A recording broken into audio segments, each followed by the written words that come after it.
There's a moment that arrives for every avoidant. Not the moment they left. Not the moment they found someone new. The moment they realized, in the middle of a conversation with someone else, that no one understood them the way you did.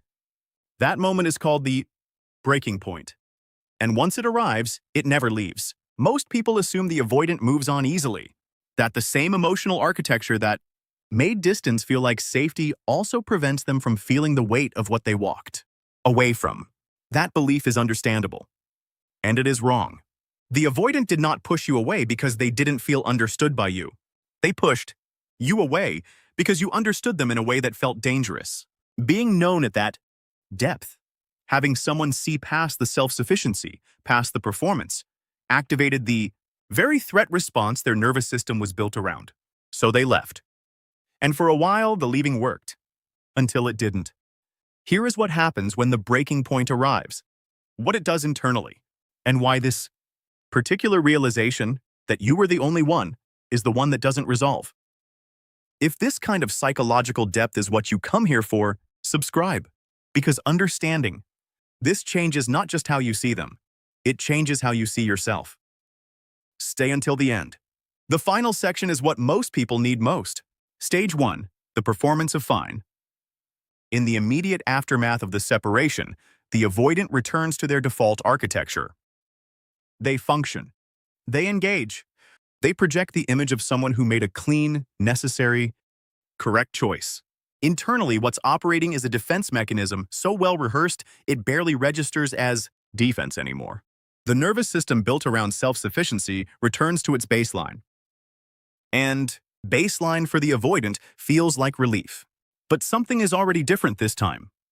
With previous connections, the performance of fine eventually became fine.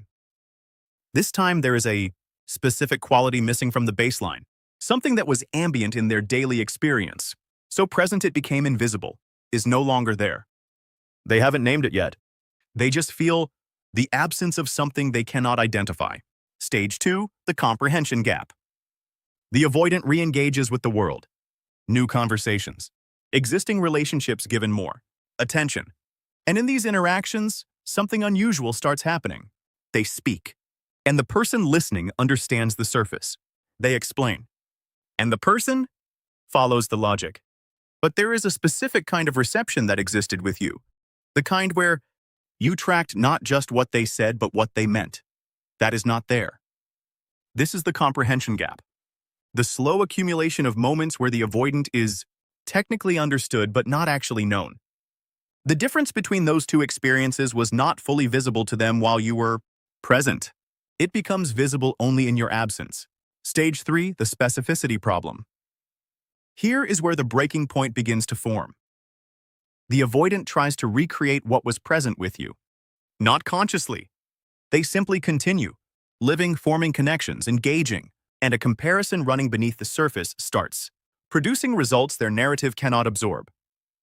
The specific depth available in conversations with you does not replicate.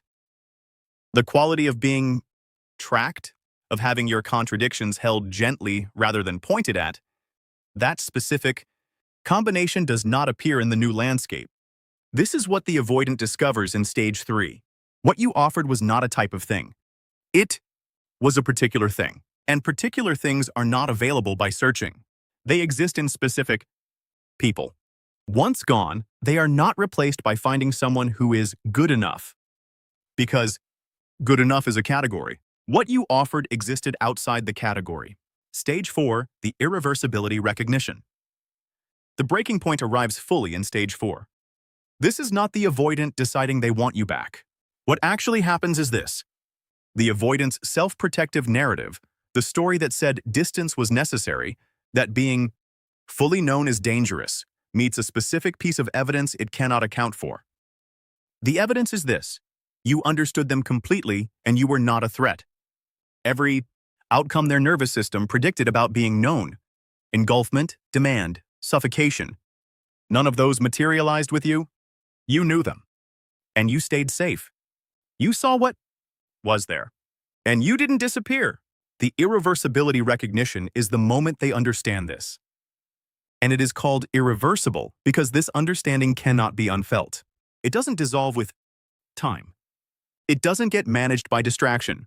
It becomes a permanent reference point, a measure of what was real that nothing else fully reaches. If you've been the person who truly understood someone and watched them walk away anyway, drop a comment. Tell me where you are in this. I read everyone. And if this is helping you, carry something you've been holding alone. Subscribe. The next video covers what the avoidant does after the breaking point. It's already up. Principle 1, Uniqueness Validation. The breaking point contains real information about you, not about your performance in the relationship, about the specific quality of your presence. The avoidance nervous system, precisely calibrated to protect against real threat, did not experience you as a threat. In a system built entirely around self-protection, that distinction is not small. Uniqueness validation is the practice of receiving that information accurately. You were not simply available. You were specifically safe in a way their system had never encountered before. Receive it clearly. Don't minimize it. Principle 2, Pattern Separation. The breaking point is a consequence of the avoidant pattern meeting something real enough to produce irreversible recognition. But the pattern and the avoidant are not the same thing. The pattern is what pushed you away. The avoidant is also the person who, inside all that architecture, felt something genuine with you. Pattern separation means you allow both of these things to be true simultaneously. The pattern caused damage. The feeling was real. You don't choose between these interpretations. You hold both, because both are accurate. Principle 3, the sorrow of structure. What the breaking point ultimately reveals is a tragedy with a very specific shape. The person who was most capable of meeting the avoidant where they actually were, the person whose presence was the least threatening and the most real, was the person their architecture was most motivated to push away. The sorrow of structure means you grieve this not as personal failure, but as structural truth. You were not pushed away because you were wrong for them. You were pushed away because you were exactly right for them in a way their architecture couldn't hold. The structure failed, not you. Principle 4, Completion without resolution. The breaking point does not resolve. The avoidant carries it forward. That is not your problem to fix and not your victory to wait for. Completion without resolution means you finish your own processing of what happened without requiring it to produce a visible outcome in them. Your story ends on your terms, not contingent on their reckoning reaching a visible expression. Principle 5, Forward Presence. The most complete response to the breaking point is not a response to the avoidant at all. The quality that made you the only one who understood them, the specific depth, the specific safety, the way you tracked what was underneath what was spoken, that quality still exists in you. It was not consumed by this relationship. It was not invalidated by the way it ended. Forward presence is bringing that same quality into your own life, not as something you offer, hoping it will finally be received, but as an expression of who you actually are. Here is the full picture. The avoidant pushed away the only person who truly understood them. Not the nicest person, not the most patient person, the specific person whose understanding was real enough, safe, enough, and deep enough that its absence could not be explained away or replaced. That is the breaking point. And it is theirs to carry. But underneath everything it stirs in you, the grief, the wondering, there is something that belongs entirely to you. You were capable of the kind of understanding that produced an irreversible recognition in a person built to protect against being known. That capacity is not diminished by what happened. It is not made cautious by the outcome. It is simply who you are. And the person for your future is not the one who needs a breaking point to recognize your value. It is the one who arrives already capable of receiving what you naturally offer, without the pattern getting in the way. You don't rebuild toward the avoidance eventual readiness. You build toward the person who is already ready. That person exists, and the direction is forward. If this video named something you've been carrying, leave a comment.